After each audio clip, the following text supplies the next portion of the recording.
मित्रों, सादर जय श्री कृष्ण। हमारे YouTube चैनल में आप सभी का बहुत बहुत स्वागत है। तो कैसे हैं आप सभी? आप सभी सुखी रहें, स्वस्थ रहें, व्यस्त रहें और मस्त रहें। श्रावण मास का संपूर्ण मास मनुष्यों से ही नहीं अपितु पशु पक्षियों में भी एक नई नव चेतना का संचार करता है। जब प्रकृति अपने पूरे यौवन पर होती है और रिमझिम फुहारे साधारण व्यक्ति को भी कवि हृदय बना देती है। सावन में मौसम का परिवर्तन होने लगता है। प्रकृति हरियाली और फूलों से धरती का श्रृंगार देती है। परंतु धार्मिक परिदृश्य से सावन मास भगवान शिव को ही समर्पित रहता है। मान्यता है कि शिव की आराधना करने से इस मास में विशेष फल प्राप्त होता है। इस महीने में हमारे सभी ज्योतिर्लिंगों की विशेष पूजा अर्चना और अनुष्ठान की बड़ी बड़ी प्राचीन एवं पौराणिक परंपरा है। रुद्राभिषेक के साथ साथ महामृत्युंजय का पाठ तथा काल सर्प दोष निवारण की विशेष पूजा का महत्वपूर्ण समय रहता है। यह वह मास है जब कहा जाता है जो मांगोगे वही मिलेगा। भोलेनाथ सबका भला करते हैं, भोलेनाथ भोले भंडारी हैं। श्रावण महीने में हर सोमवार को शिव जी का व्रत या उपवास रखा जाता है। श्रावण मास में पूरे माह की व्रत रखा जाता है। इस महीने में प्रत्येक दिन स्कंद पुराण के एक अध्याय को अवश्य पढ़ना चाहिए। यह महीना मनोकामनाओं का इच्छित फल प्रदान करने वाला माना जाता है। पूरे महीने शिव परिवार की विशेष पूजा की जाती है। सावन के सोमवार 2023 में इस वर्ष 4 जुलाई से श्रावण मास की शुरुआत होगी। 10 जुलाई के दिन श्रावण मास का प्रथम सोमवार पड़ेगा।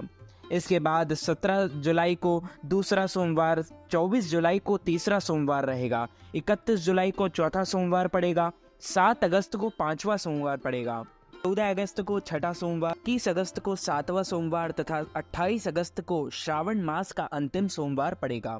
सावन का अंतिम दिन 31 अगस्त को होगा। 30 अगस्त को राखी के त्योहार पर होगा। ये सब उत्तरी भारत के पंचांगों के अनुसार मान्य है। इस मास के सोमवार के उपवास रखे जाते हैं। कुछ श्रद्धालु 16 सोमवार का व्रत रखते हैं। श्रावण मास में मंगलवार के दिन व्रत को मंगला गौरी व्रत कहा जाता है। जिन कन्याओं के विवाह में विलंब हो रहा है उन्हें सावन में मंगला गौरी का व्रत लाभदायक रहता है। सावन के महीने में सावन, शिवरात्रि और हरियाली अमावस्या का भी अपना अलग अलग महत्व है। सावन के सोमवार पर रखे गए व्रतों की महिमा अपरंपार है। जब सती ने अपने पिता दक्ष के निवास पर शरीर त्याग दिया था, उससे पूर्व महादेव को हर जन्म में पति के रूप में पाने का प्रण किया था।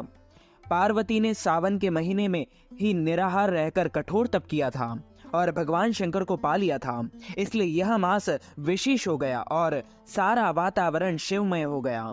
इस अवधि में विवाह योग्य लड़कियां इच्छित वर पाने के लिए सावन के सोमवारों का व्रत करती हैं। इसमें 16 सोमवारों का व्रत की विशेष महत्व है। इससे भगवान शंकर के अलावा शिव परिवार अर्थात माता पार्वती, कार्तिकेय, नंदी और गणेश जी की भी पूजा की जाती है। सोमवार को उपवास रखना श्रेष्ठ माना जाता है, परंतु जो नहीं कर रख सकते हैं वे सूर्यास्त के बाद एक समय भोजन ग्रहण कर सकते हैं। श्रावण मास में शिव उपासना की विधि जो रहती है वो इस प्रकार है। श्रावण मास की पूर्णिमा के दिन श्रवण नक्षत्र होने से श्रावण मास का नाम श्रवण हुआ। और वैसे तो प्रतिदिन ही भगवान शिव की पूजा करनी चाहिए, लेकिन श्रावण मास में भगवान शिव के कैलाश में आगमन के कारण वह श्रावण मास भगवान शिव को प्रिय होने से की गई समस्त आराधना शीघ्र फलदायी होती है। पद्म पुराण के पाताल खंड के 8वें अध्याय में ज्योतिर्लिंगों के बारे में कहा गया है कि जो मनुष्य इन 12 ज्योतिर्लिंगों के दर्शन करता है उनकी समस्त कामनाओं की इच्छा पूर्ति होती है। स्वर्ग और मोक्ष का वैभव जिनकी कृपा से प्राप्त होता है। शिव के त्रिशूल की एक नोक पर काशी विश्वनाथ की नगरी का भार है। पुराणों में ऐसा वर्णित है कि प्रलय आने पर भी काशी को किसी प्रकार की क्षति नहीं होगी। भारत में शिव संबंधी अनेक पर्व तथा उत्सव मनाए जाते हैं। उनमें श्रावण मास भी अपना विशेष महत्व रखता है। संपूर्ण महीने में 4 सोमवार, एक प्रदोष तथा एक शिवरात्रि, ये योग एक साथ श्रावण महीने से मिलते हैं। इसलिए श्रावण का महीना अधिक फल देने वाला होता है। इस मास के प्रत्येक सोमवार को शिवलिंग पर शिव मुठ चढ़ाई जाती है। शिवा मुठ वह क्रमशः इस प्रकार है। प्रथम सोमवार को कच्चे चावल एक मुट्ठी में चढ़ा देना चाहिए। दूसरे सोमवार को सफ़ेद तिल्ली के एक मुट्ठी में आपको भोले बाबा को अर्पण कर देना चाहिए। तीसरे सोमवार को खड़े मूंग एक मुट्ठी में आपको भोले बाबा को अर्पण कर देना चाहिए। चौथे सोमवार को जौ एक मुट्ठी में चढ़ा देना चाहिए। यदि पांचवा सोमवार आए तो एक मुट्ठी सत्तू चढ़ाया जाता है। सोमवार के दिन प्रातः काल भी ही स्नान ध्यान के उपरांत मंदिर, देवालय या घर पर श्री गणेश जी की पूजा के साथ शिव, पार्वती और नंदी जी की भी पूजा की जाती है। इस दिन प्रसाद के रूप में जल, दूध, दही, शहद, घी, चीनी, जनेऊ, चंदन, रोली, बेलपत्र, भांग, धतूरा, धूप, दीप और दक्षिणा के साथ ही नंदी के लिए चारा या आटे के पिन्नी बनाकर भगवान पशुपतिनाथ का पूजन किया जाता है।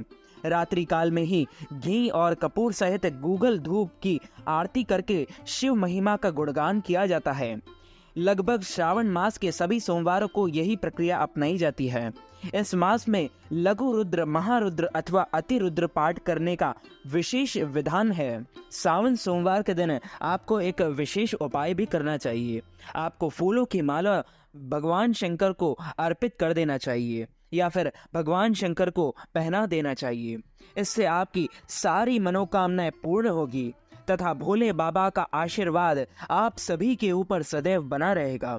तो मित्रों, हमारे इस ज्ञानवर्धक वीडियो को अधिक से अधिक लोगों तक शेयर कीजिएगा, लाइक कीजिएगा, कमेंट कीजिएगा और यदि आपने अभी तक हमारे और आपके YouTube चैनल को सब्सक्राइब नहीं किया है तो सब्सक्राइब भी अवश्य कर लीजिए। आप सभी को सादर जय श्री कृष्ण, हर हर महादेव, जय श्री महाकाल।